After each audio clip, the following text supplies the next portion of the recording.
Hey folks, welcome to today's pre-patch guide on Affliction. We're going to be breaking down the talent builds, legendary specs, and how the pre-patch is actually going to affect us. So without any further delay, let's get into it. Now, on screen, you're going to see the class and affliction tree without a point spent in it, and this is because this is a foreword before we discuss legendary powers, covenants, and kind of just how things are going to roll before we eventually get onto the warlock builds themselves and kind of talk through them. So the big takeaway that you need to bear in mind for this is talents take precedence over everything in terms of what remains of the Shadowlands power system. So your conduits, your legendaries, your covenant abilities themselves, if you have it talented, that will take precedence over the gear that you have equipped. So a good example would be Grimoire of Synergy. That's a really good legendary for Affliction and has been used, but if you talent into it, the talent will take precedence, making the legendary gear effectively useless. This is going to change what legendaries we might look towards using, and the same with certain covenants, like, for instance, Soul Rot is in the Affliction talent tree. We can take it, but if you're a Night Fae, you already have Soul Rot, so you can actually move away from it and play other builds. With that then, let's discuss the legendaries.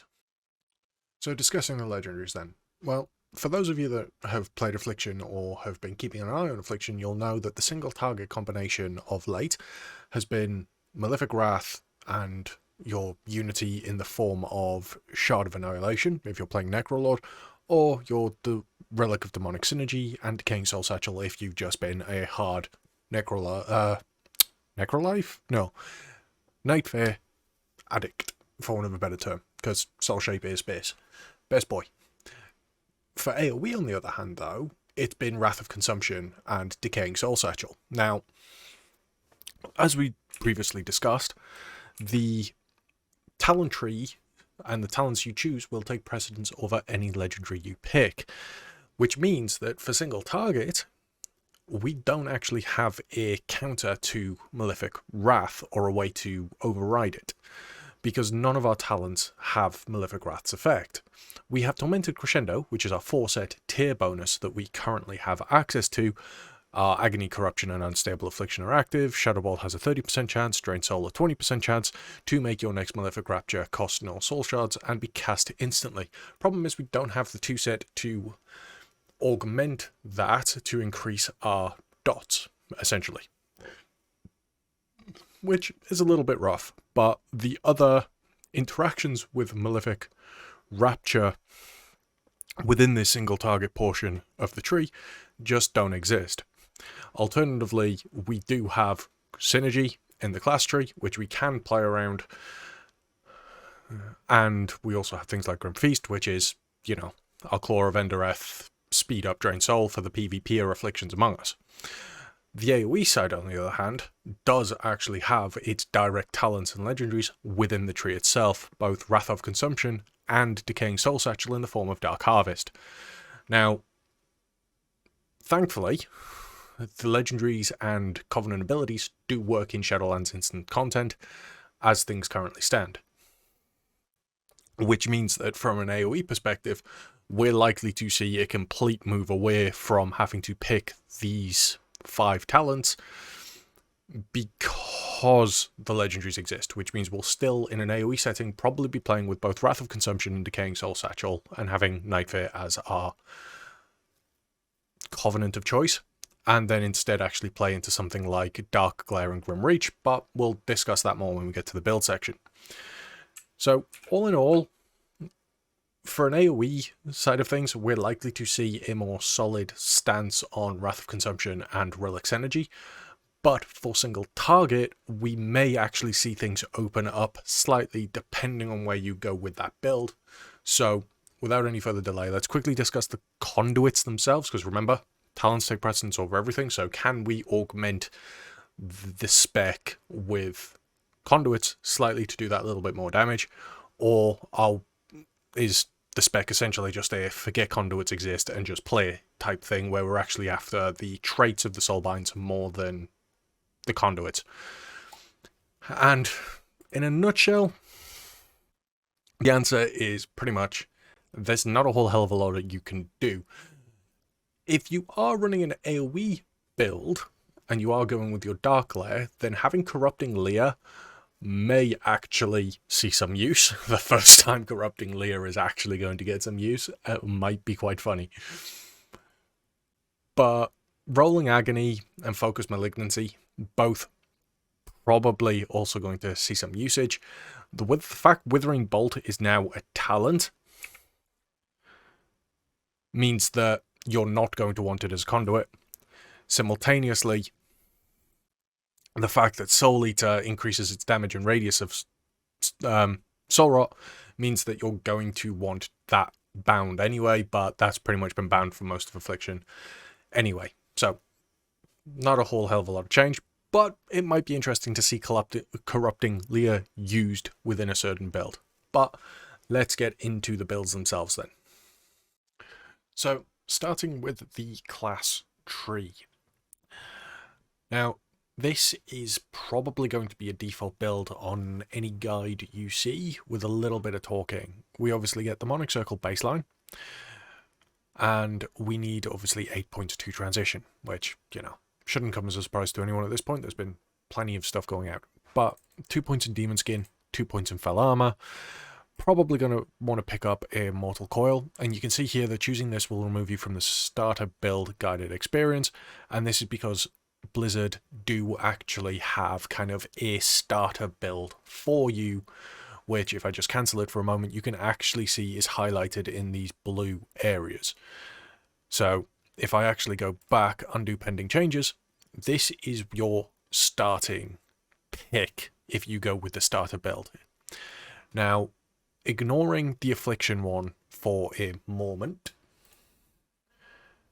and just move this down slightly, just so it's less of a distraction, you can see a few things that are missing. So we don't have Dark Pact, we don't have Sweet Souls in the augmentation to our Health Stone, and just generally having any part of our mid-rimmer that uses a Health Stone also heals you for that amount, which is better than its current iteration in Conduit form. We don't have the augmentation for it. We have Drain Life healing for extra. We don't have Burning Rush. Remember, we are losing Soul Shape going into Dragonflight, so we're going to be wanting Burning Rush again back. But you can see that this is kind of a tame build. It also only has 1 point in Demonic Synergy, or Grimoire Synergy, which, if you're going to put points into Synergy, you might as well put both points into it, especially if you're not going to be running the Legendary. And Fell Synergy, although nice defensively, isn't as huge as Blizzard seem to think it is. At least in terms of, like, this is really important. Like, 2 points in Desperate Pact, it probably useful for a solo experience, but not great. Now, let's just flat remove everything so we can get to our own thing, and then load everything up. So, moving it back and describing things. So, you're going to want Demon Skin and Fell Armor. Demon Skin, Soul Leech is now passive, recharges at a rate, and it can absorb up to 15% of your maximum health.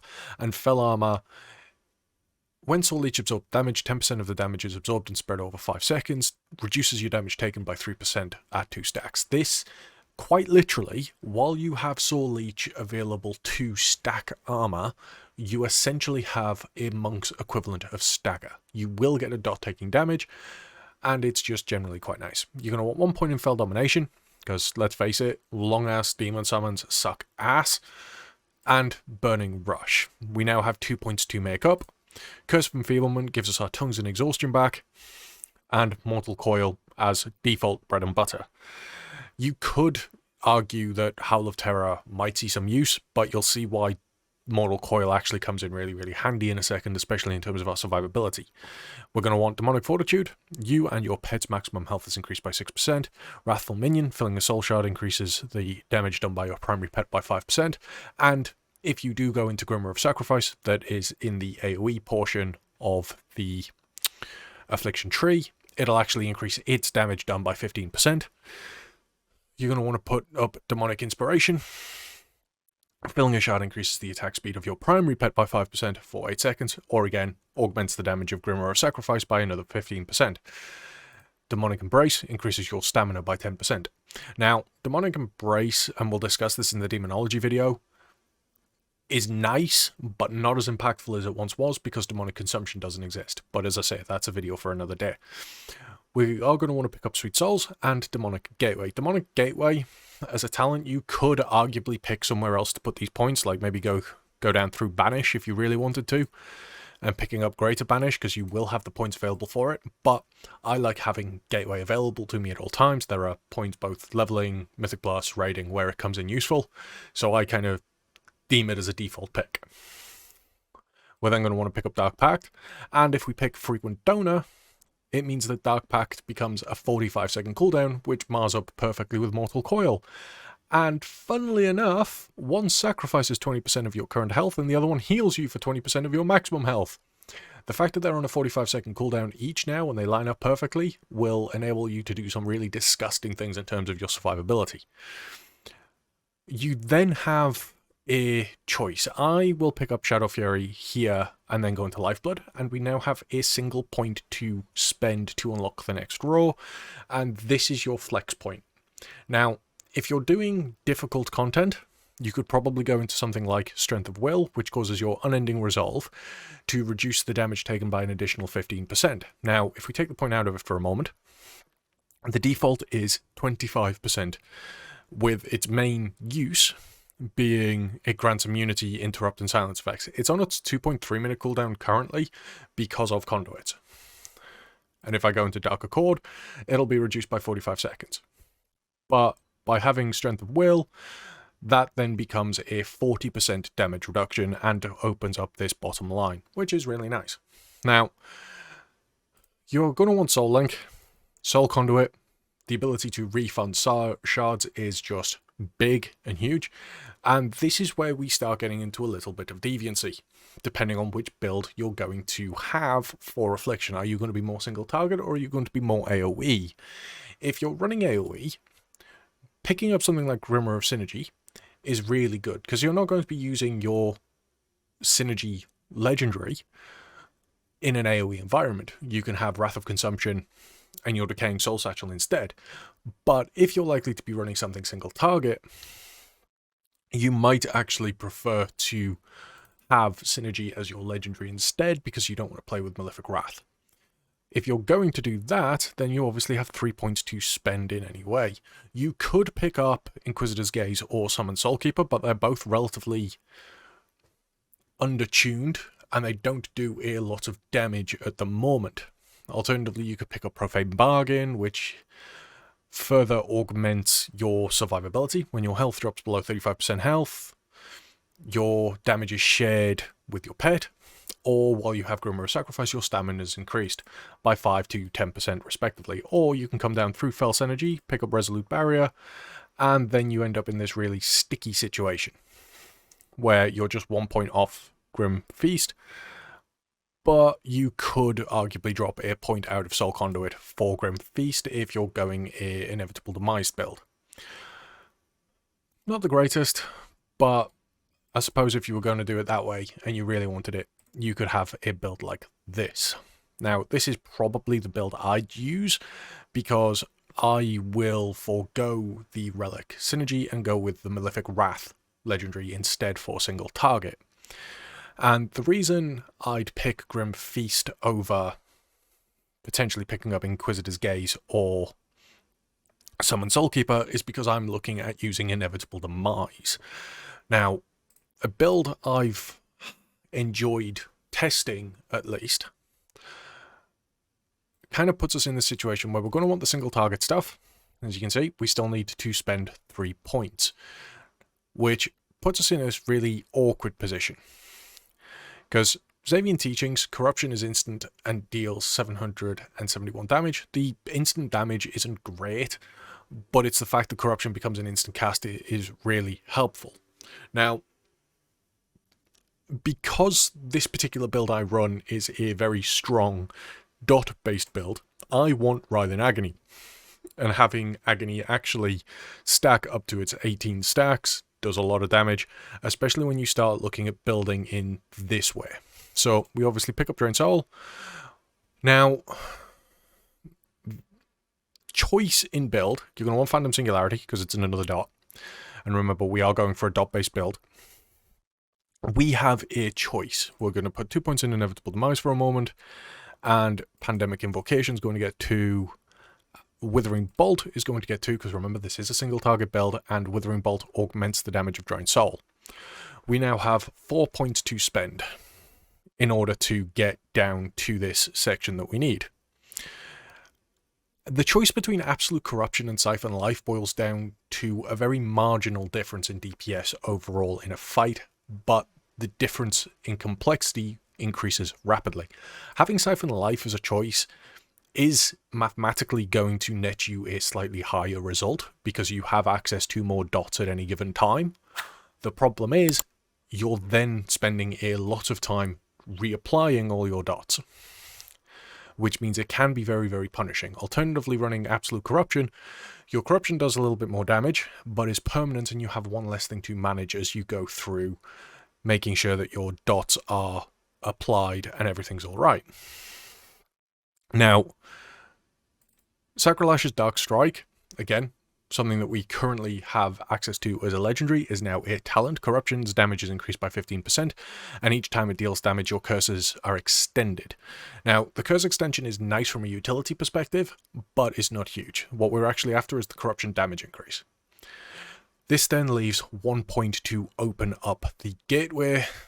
If you want to have a option to mass apply your dots to something, say Vigilant Guardian, or a boss where there is a add spawn briefly, Seed of Corruption might be quite nice. Alternatively, you could go into something like Soul Tap.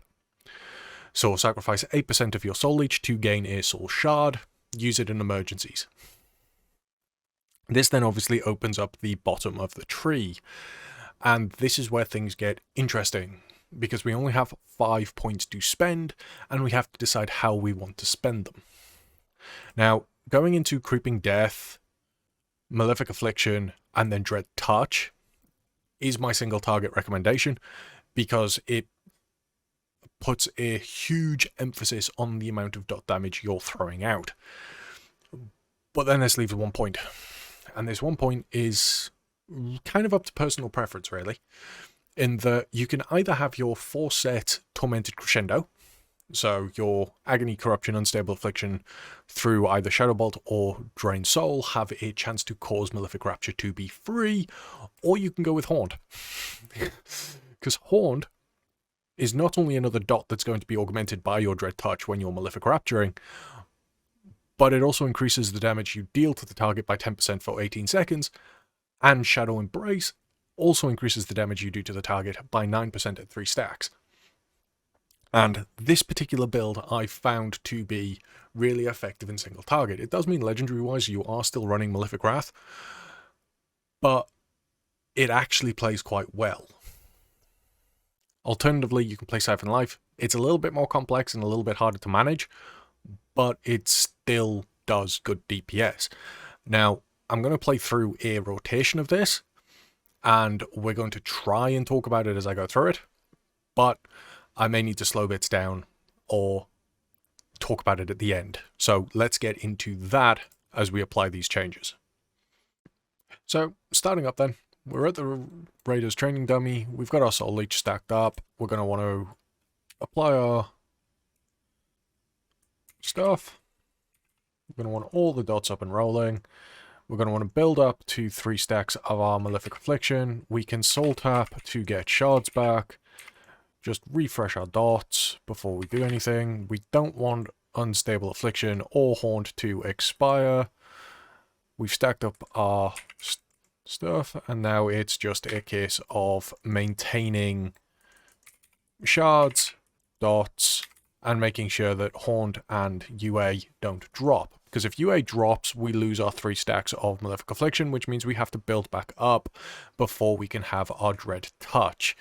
Because Dread Touch is the mainstay here. It increases all the damage that our dots do, and as we go into Dragonflight and we get more talent points, we can then go into the fact that Haunt will also do the same thing.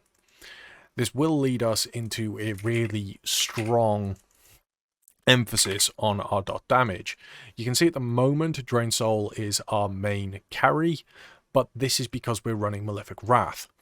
If we were to run Synergy and didn't have Synergy talented instead, we could be looking at a different emphasis on damage. Now, but as you can see, by having Siphon Life in the rotation, there's a lot going on.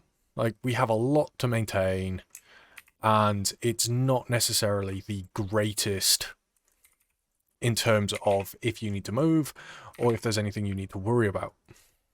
As you can see that I'm spending a lot of time actually just making sure that dots don't fall off, to the point where Malefic Wrath doesn't exactly have the greatest amount of uptime. We also don't have our Dark Glare to assist us in this endeavour of maintaining dots and stacks.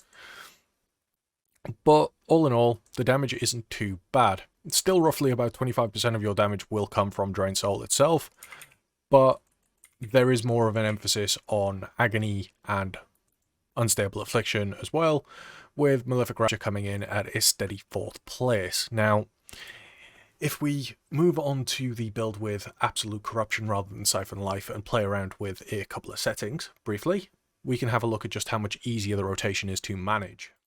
So, as you can see, just very quickly, we've changed Absolute Corruption, from Siphon Life to Absolute Corruption, and we're now going to go into the exact same thing briefly. We don't need to worry about that anymore. We're going to put Soul Rod out. We're just going to Drain Soul up to our 3 stacks, 2 Malefic Raptures quickly, and then we end up back into a point where we can just maintain.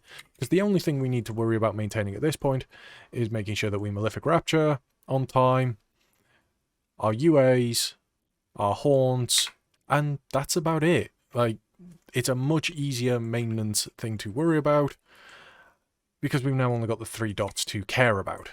But the damage is still there. It's not bad, and obviously if we're playing Necrolord, remember that we do now have a lot more time to drain soul. Personally though, I'm probably still going to just sit as a Nightfare Warlock, mainly because I enjoy Soul Shape and I'm going to miss it when it's gone. But you can see that we've now got time. Drain Soul at 30.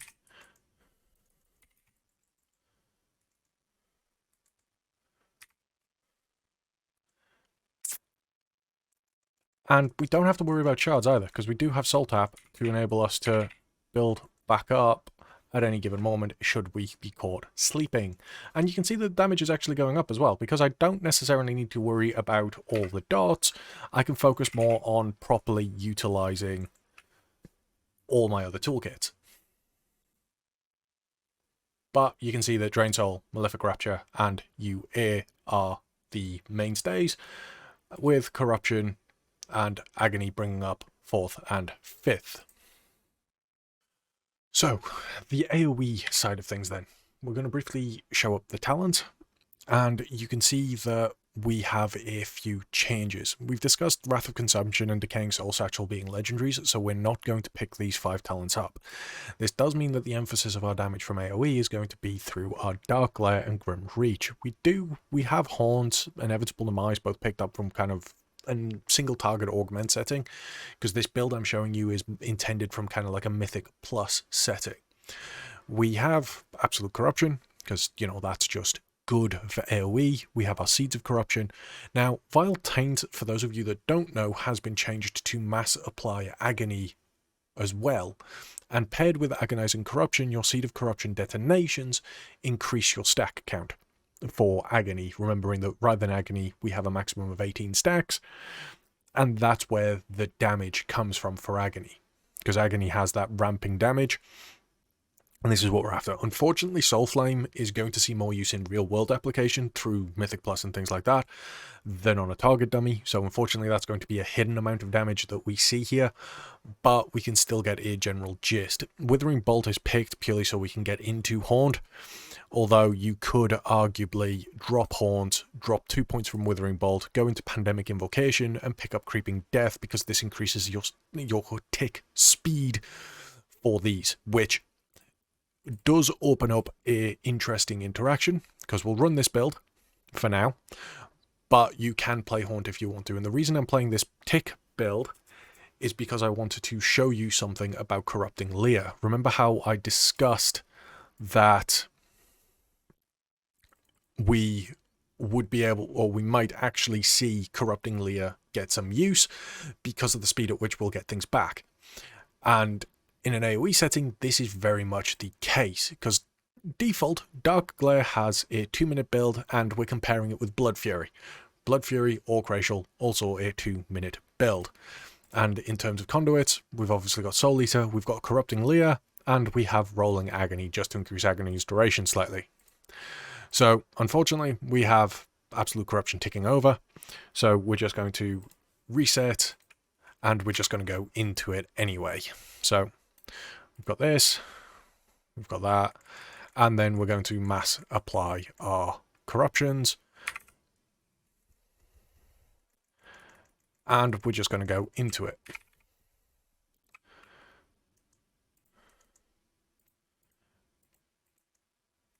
And you can already see desync is starting to happen.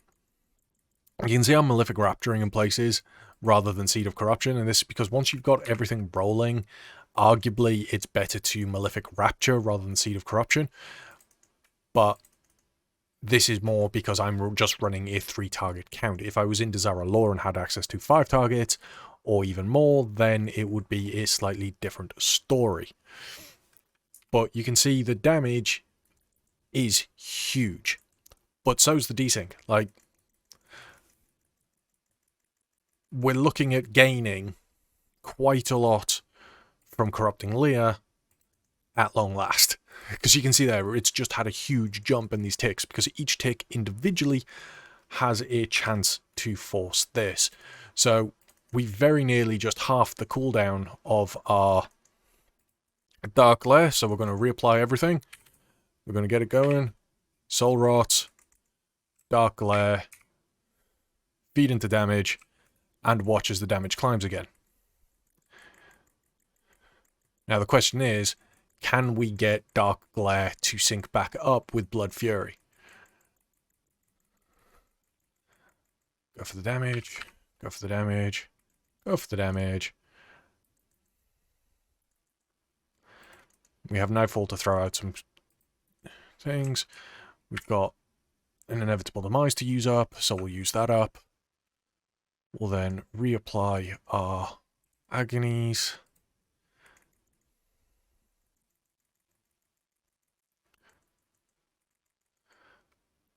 Rotate it through. So we've, in a higher target count, there is every possibility that we would have been able to get in 2 Dark Glares within the space of a single Blood Fury. And this is huge. You could go Haunt and increase your Dark Glare damage for a short period, but honestly, being able to have the faster tick rate in Mythic Plus means that we're going to see a lot more damage being pumped out by our Dark Glare and Grim Reach. And this is a really fun build that I enjoy, and you can see the amount of damage that's actually being done, that is being generated by our 2 main dots, is substantial. Agony, Corruption, Grim Reach, then Malefic Affliction. The fact that Unstable Affliction isn't even up there in terms of its actual damage kind of goes to show you just the emphasis that we're putting on both our Agony and Corruption in an AoE setting. Really fun and thoroughly enjoyable, and I'm looking forward to seeing this in proper Mythic Plus dungeons, because again, 30 seconds, we've literally half the cooldown through Corrupting Leer. And it's just fun. It's all the numbers, and this is only going to get more powerful the more targets you introduce to the system, because you're not really going to be pulling just 3 targets. It does obviously mean that from a single target setting we are going to suffer slightly, but honestly, who cares when you get to do this? Like, just all the numbers. It's great fun. Briefly to touch up then, after watching the AoE section, there is one other honourable mention in terms of the talents. And to quickly show that, we're going to have a look and swap to the AoE build that we were just demonstrating. Because I have now made copies of these and will obviously put the links in the description below. But because we have access to Wrath of Consumption, there is a route in which we could put Withering Bolt because we have Night below there, and then actually spec into Wrath of Consumption here, but use Wilfred's legendary instead. So we have both Wilfred's and Corrupting Leer, further reducing the cooldown on Dark Glare, because they will work in tandem with each other, and because we're having to lose Wrath of Consumption, we can pick it up as a talent. This may actually see even more use in certain dungeons, but my preference is to have Creeping Death out of these two options. The reason for that is primarily because Wrath of Consumption Legendary, still really good, and having the improved tick rate feels a little bit more beneficial long term, especially when you take into account things like having Inevitable Demise over something like just having Wilfred's. But it's an honourable mention, and entirely up to you guys to play with. So that brings us to the end of the Affliction guide. Hopefully you've liked it, and it will kind of give you a little bit of food for thought as we move through the pre-patch and get to play around with things and familiar ourselves, well, both with the changes to the UI and to the spec itself ahead of Dragonflight. I look forward to seeing you all in the next video, and until then, hope you have a lovely day and take care.